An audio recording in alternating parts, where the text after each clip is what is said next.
Hey, you guys, I wanted to go over a few little things and a couple of notes that I have taken regarding the Lima, Dima, whatever situation. So when it comes to the virtual reality rehab treatments, it's been around for a long time. And a lot of it was for the purpose of treating phobias, like getting rid of the fear of heights, or at least working with it and trying to overcome it. This type of design of rehab does not work for everyone. And Lima tries to promote it as if it does work for everybody, and it clearly doesn't. Increasing your sensory stimuli in VR activities and recreation can cause a brain to produce and create more adrenaline and or trigger fight or flight type of responses. VR created simulations and situations can cause mental and emotional distress to a patient. I mean, it's kind of common sense, which can make an illness care plan go backwards in the healing and recovery process. Triggers. But yes, for some, it could be helpful to confront someone's fears and phobias, providing an experience that is as close to real life as possible. How does Lima's company Aura connect with Mark Laita's soft white underbelly? Well, let's see. Who exactly is Mark Laita? If you've been following this case, you will know he is the main person behind the channel of Soft White Underbelly, where I find it disturbing that he has been open, so I'm not making this up, that he supposedly pays $20 to $40 a person from the streets to tell their story, putting them at high risk of exposure, not just for themselves on the internet for the whole world to see forever, but also in their daily life situations, such as issues with their dealers, pimps, so on. Some of the people are not in the right state of mind when he confronts and asks them or tells them, hey, I'm going to give you this money. Let's do this interview. Tell your story. They're not in the right state of mind. Is that really fair to do that? What if they're drunk but sober? Would they still want to do that? We can't say that for them, and neither can Mark Laita. It has to be that person. But if you ask me, filming and doing the interviews and,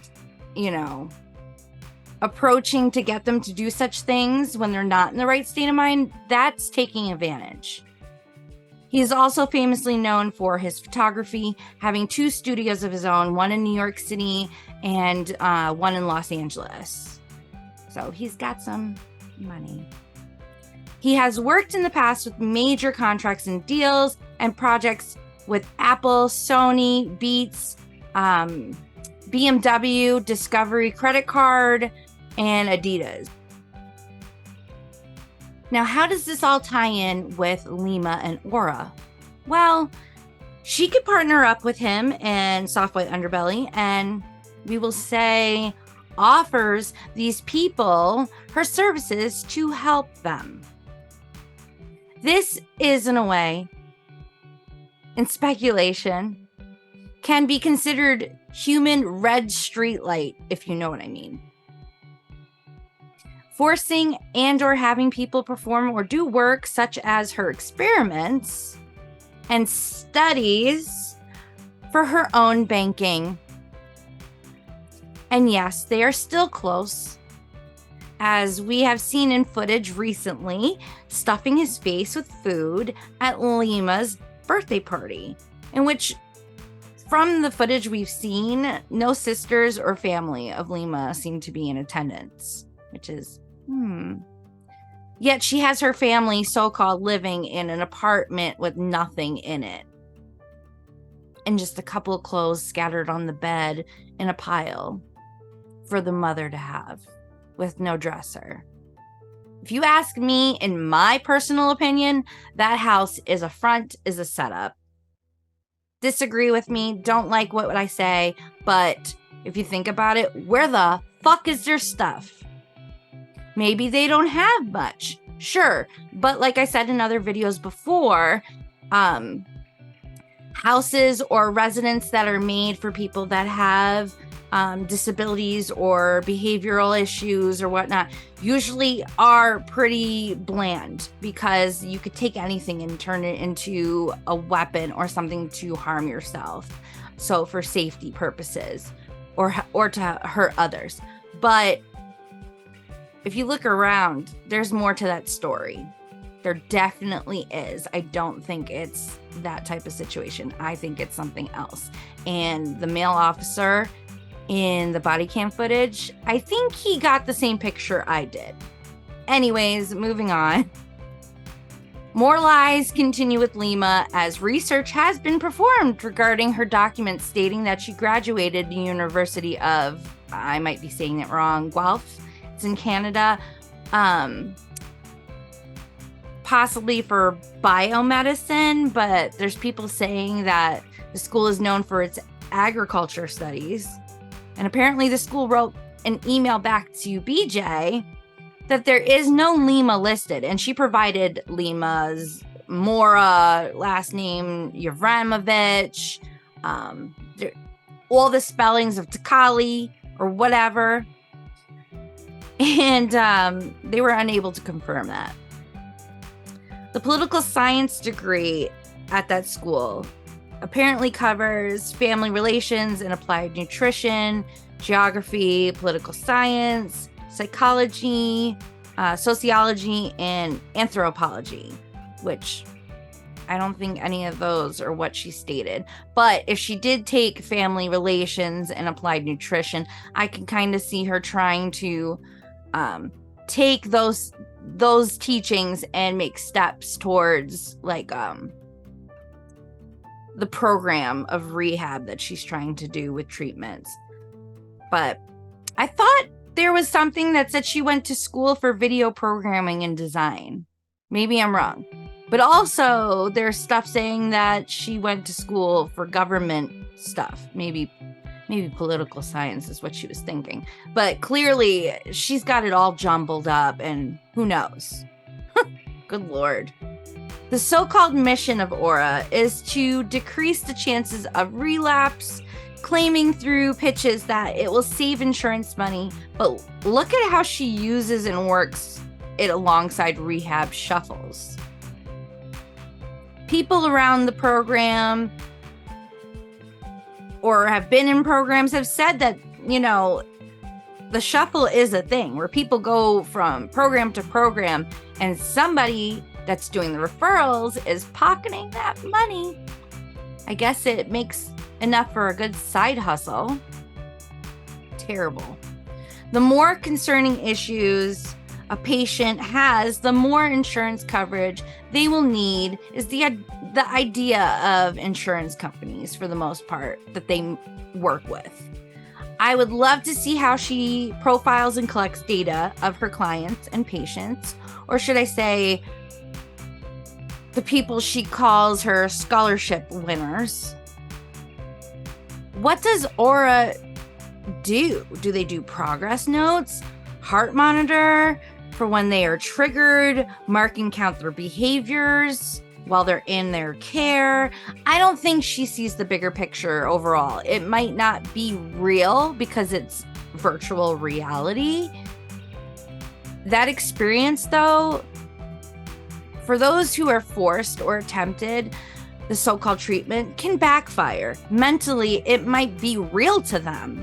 It might seem completely real, even when it's taken off the actual, unit. They might still, in their mindset, think it's still going on, which I think we saw that with Amanda Rabb in one of her videos where she said she was getting she felt like people were attacking her or something. She was not a fan of that treatment, and she made that obvious that she did not like it, but they kept on doing it. They kept on either tricking her to do it or forcing it on her. And that is not okay. For example, like many of us have seen the video clips of her using the VR, you see the staff and Lima laughing. It's not meant to be funny. And in a way, this type of setup could be ABUSE. They're not for your personal entertainment, Lima. These are actual human beings. It's like you and your sisters. I swear, it seems, in my opinion, in my speculation, it seems like you were using them as test dummies. Sick. Dima, Lima, whatever. Why did she lie about Amanda Rabb's cause of passing? Is it because if the truth was out, they would have been shut down? Stating that it is possible her VR treatment can cause heart attacks because it triggered them. But if she had a pre-existing condition, like a seizure disorder, then it would probably be safer to use that as a cover-up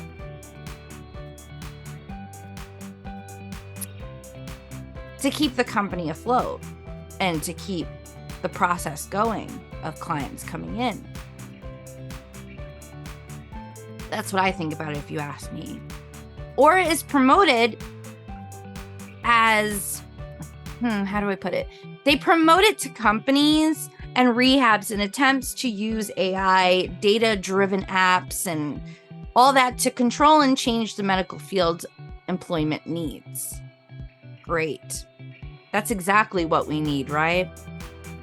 If you ask me, I'd rather have an actual specialist human being talking to me and working with me rather than just doing the VR and having an app on my phone take care of everything for me. Is that really personalized? This world is getting scary. It is. It really is. And for her company, where's the team of specialists and actual doctors? Like, why aren't they talking and pitching this? Why is it her? She's not even confident when she's talking about it in the pitches.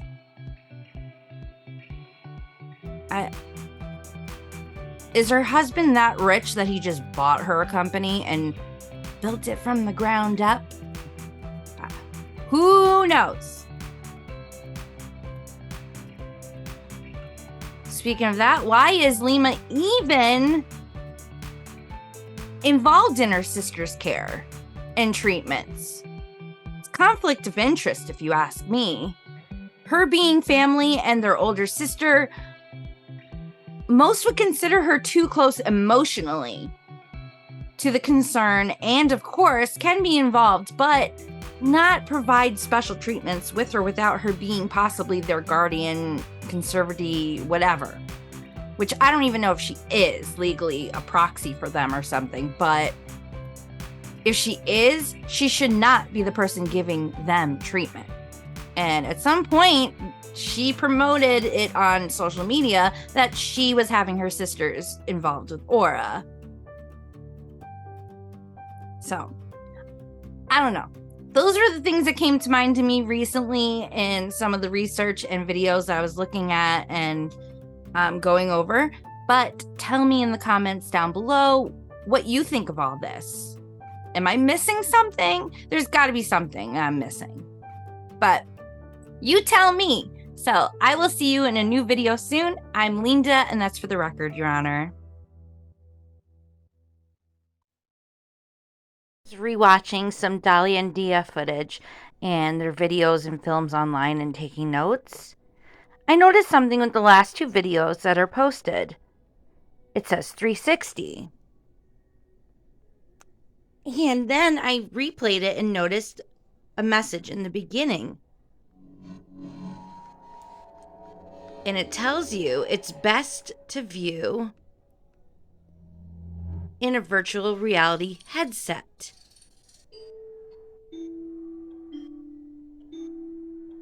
Oh, hi. Welcome to my See? home. Watch me get ready. You can move around with your remote. Makes me wonder, did her sister use them in videos to test out her creating VR videos? Makes me wonder, did her sister use them in videos to test out her creating VR videos? And some pattern I realized in all the videos, they seem to trigger for me anxiety and some paranoia. So, like the twins have said in posts and hashtags, they were used for science.